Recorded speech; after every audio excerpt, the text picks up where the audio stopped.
ድንገት እኮ ፍንፍን ስትልብኝ የጠራችሁ ሁኔታዋ በጣም ነበር የሚያስደነግጠው። አይዟችሁ ዶክተሩ አንዳንዴ እንደዚህ ሊያጋጥም ይችላል ብሏል። ስለዚህ ምንም መጨናነቅ አያስፈልግም። የሆነ መጥፎ ህልም አይቼ እኮ ነው ስለ ወንድሜ። ልጄ ምንድነው ሰሞኑን ይውልሽም? ይውልሽ አይንሽ አባብጧል፣ ፊትሽም ልክ አይደለም። እባክሽ ንገሪኝ፣ ሰሞኑን የተፈጠረ ነገር አለ እንዴ? አረ ምንም ችግር የለውም፣ ዝም ብዬ ነው። እኔ ማህደር ነገር ውስጥ የለውበትም እዝራ። አሁንም ቢሆን ምንም አላደረኩም። እኔ ማህደር ገዳይ አይደለሁም። እባካችሁ ቢያንስ አንዳችሁ እንኳን ለመረዳት ሞክሩ። እሺ አታልቅሽ እባክሽ፣ እህቴ አታልቅሽ እባክህ። በድሮ ፍቅራችን ይዣለሁ ወንድሜ፣ ብቻዬን አትተወኝ። ቢያንስ አንተ እንኳን ልትረዳኝ ሞክር። እሺ አልተውሽ። እስከመታሰር ድረስ ለመቀጣት በጣም ዝግጁ ነኝ በይ። እንደሱማ በፍጹም አይሆንም። እስር ምን ያክል እንደምፈራ ታውቂል? ውይ የኔ ምስኪን ሜርሲ፣ እውነት አባትሽና እዝራ ተባብረው የሚያሳስሩሽ መስልሽ? እነሱ ባንተ ጨክነው በፍጹም አያደርጉትም። አንቺ ተጨክነሽ እንደዛ ቢያቸው እንጂ እነሱ ይሄን ነገር አያደርጉትም። አንቺ ወንጀሉ ላይ አትሳተፊ እንጂ ማንም አንቺ የሚያስርሽ የለም። ምንም ወንጀል አልፈጸምኩም ብዬ ለአባዬ በእናቴ አጥንት እስከመማል ደርሼ ነበር። ሰከርሽ እንዴ? አልኮሉ ሳይሆን ነገሩ ነው ያሰከረኝ። በመጨረሻ በእኔ ሀሳብ እንደምትስማሚ እርግጠኛ ነኝ። ለማንኛውም አሁን የፈለኩሽ ከኩኩሻ ጋር ያለብሽን ቅሬታ እንድትፈቺው ስለፈለኩ ነው። እሷማ ልክ እንደ ጎረምሳ በቦክስ ነረተች እንዴ? ፍቅረኛዋን አስገድለሽባት ቦክስ ያንስሻል። ልክ በስክሪፕቱ መሰረት እኔና አንቺ ከዚህ በኋላ እሳትና ጭድ እንሆናለን ማለት ነው። የእውነት ይሄ ቅድ የሚሳካ ይመስለኛል። ብታይ ሁለቱም ማሳዝኛቸው በየተራ ማዕድ አብረሽን ካልተቀመጥሽ ያሉ ሲመላለሱ ነበር። አጸደ ነኝ የሆነ ምክንያት ፈልጌ ገባል እና ቢያባረሩሽ እኔ ቤት ልትመጪ ነው? አጸደና ሜርሲ እያደረጉ ያሉት ነገር እንግዲህ የተሳካላቸው ነው የሚመስለው። ምክንያቱም ጥርጣሬ ምንም አይነት ስህተት ሳይኖር ድራማውን እየተወኑ ነው ያሉት።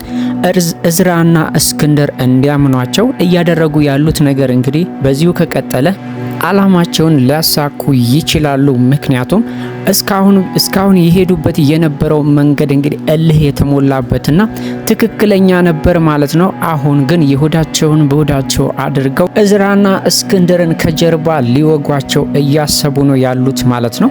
የሰው ልጅ እንግዲህ ጥላቱን ለይቶ ካላወቀ ምንም አይነት መከላከል አይችልም ማለት ነው። አሁን ላይ እንግዲህ እስክንድርና እዝራ እንደዛ ሊሆኑ ይችላሉ በአጸደና በሜርሲ ማለት ነው። የአጸደና የሜርሲም እቅድ ይሄ ነው። መጀመሪያ በእስክንድርና በእዝራ እምነታቸውን ካገኙ በኋላ ቀሪው ቀላል ነው የሚሆነው ማለት ነው። ለዚህም ነው እንግዲህ አጸደ እያንዳንዷን እንቅስቃሴ ለሜርሲ ካስጠናቻትና ሜርሲም እንግዲህ በትክክል እየተወነች ነው ያለችው። አሁን ላይ እዝራም ሆነ እስክንድር ለሜርሲ ያላቸው አስተሳሰብ ሙሉ በሙሉ እየተቀየረ ነው ያለው ማለት ነው። ይሄ ሴራ ደግሞ ያጸደ ስለሆነ አሁን ላይ እንግዲህ እስክንድርና እዝራ ሜርሲ ላይ ያላቸውን ጥርጣሬ ሙሉ በሙሉ ሊያነሱና ወደ እሷ እየቀረቡ ነው ያሉት ማለት ነው። ይሄ ደግሞ ከባድ አደጋ ሊፈጥር ይችላል በሀብል ላይም ቢሆን።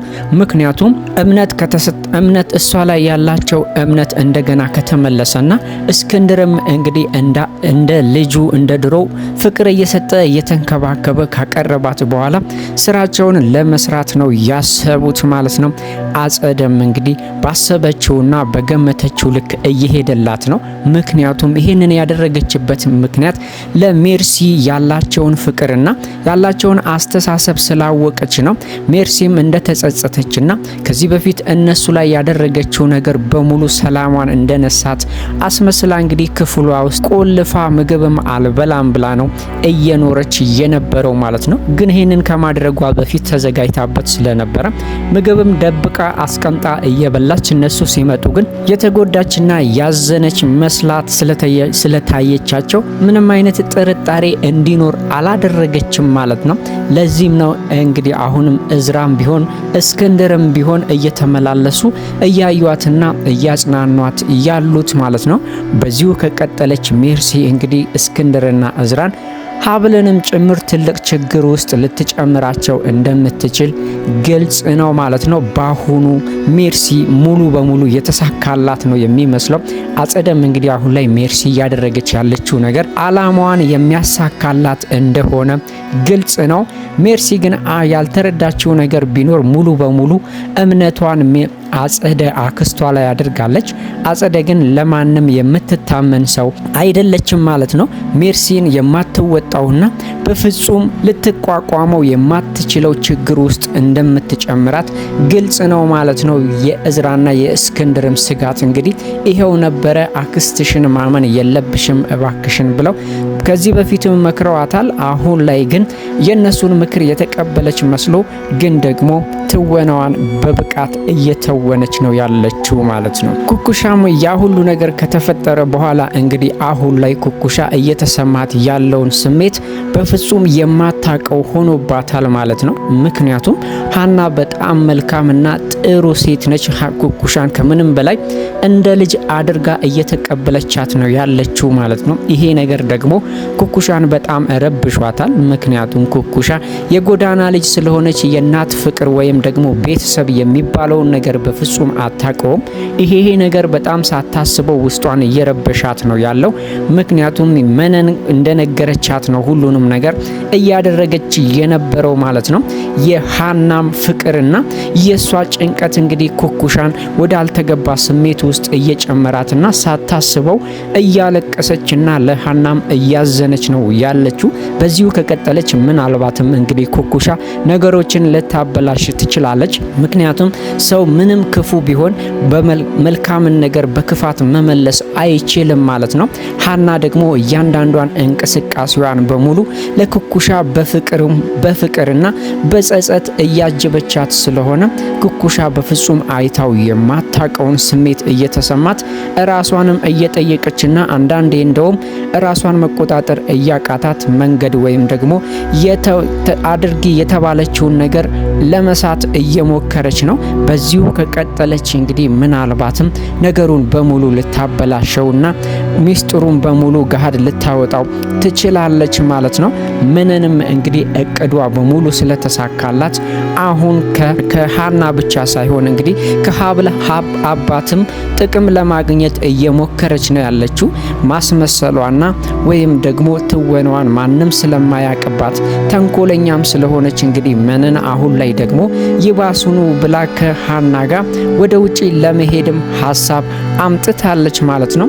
ሀና እንግዲህ ልጇን ለማግኘት ምንም ነገር ማድረግ እንደምትፈልግና ያላትን ሀብትና ንብረት በሙሉ ለመነን መስጠት እንደምትፈልግ ሁሉ ተናግራለች። መነን ግን ይሄ ነገር ብቻ በቂ አይደለም ብላ ስላሰበች ልጅሽን ወደ ውጪ ይዘሽ ከሄድሽ እኔም አብሬ መሄድ አለብኝ ብላ ሀሳብ አቅርባለች ማለት ነው። ኩኩሻ ደግሞ ይሄንን ነገር ስትሰማ በጣም ነው የተደናገጠችው። ምክንያቱም እስከዛሬ ድረስ መነን ወደ ውጪ የመሄድ ሀሳብ ወይም ደግሞ ፍላጎቱ አልነበራትም። እዚሁ ያለውን የሀናን ሀብትና ንብረት ከወሰደች በኋላ ነገሮችን በሙሉ ልታበላሽና እሷ እንደምትፈልገው ለማድረግ ነበረ እየሞከረች ያለችው። አሁን ግን አልጠግብ ስላለች ወደ ውጪ ከሀና ጋም ለመሄድ እያሰበች ነው ያለችው ማለት ነው። አጸደና መነንም እንግዲህ እንደዚህ ተስማምተው ወይም ደግሞ አንድ ላይ ሆነው ስለ ስራ አብሮ ስለ መሆን ያወራሉ ተብሎ በፍጹም አልታሰበም ነበረ።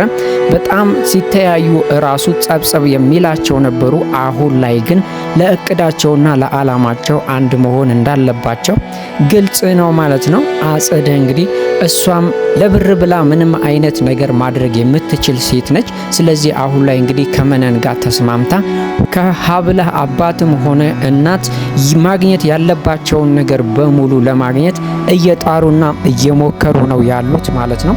መነን እንግዲህ ምንም አህላ አጸደን ብትጠላትም ግን ደግሞ ጊዜ መልካም ነውና ዛሬ ላይ አገናኝቷቸው አብረው ስለ ስራና ስለ ማደግ እያወሩ ነበር ማለት ነው። ይሄ ነገር ደግሞ አጸደን በጣም አስገርሟታል። እንደዛ ስንባላና እንደዛ ለመተያየት ራሱ የምንጠላላ ሰዎች ዛሬ ላይ ቁጭ ብለን አንድ ላይ እየጠጣን ስለ ስራና ወይም ደግሞ ስለ አብሮነት ማውራታችን በጣም ገርሞኛልን ብላ ራሷም እየተገረመች ነበረ። እንግዲህ አጸደ በጣም ብዙ ችግር ያለባትና በተለይም ደግሞ እዝራና እስክንድርን እስከ መጨረሻው ድረስ ማጥፋት የምትፈልግ ሴት ነች ማለት ነው። አሁን ላይ እንግዲህ ከመነን ጋር ተስማምታ አብራ ስለመስራትም እያወራች ነው። ግን ደግሞ ከመነን ጋር ባለችበት ሰዓት ራሷን እስክትስት ድረስ ስለጠጣች አሁን ላይ እንግዲህ ምናልባትም እንደዛ ሰክራ እነ እስክንድር ጋር ከሄደች ሌላ ችግርና ሊፈጠርም ስተትም ልትሰራ ትችላለች ማለት ነው።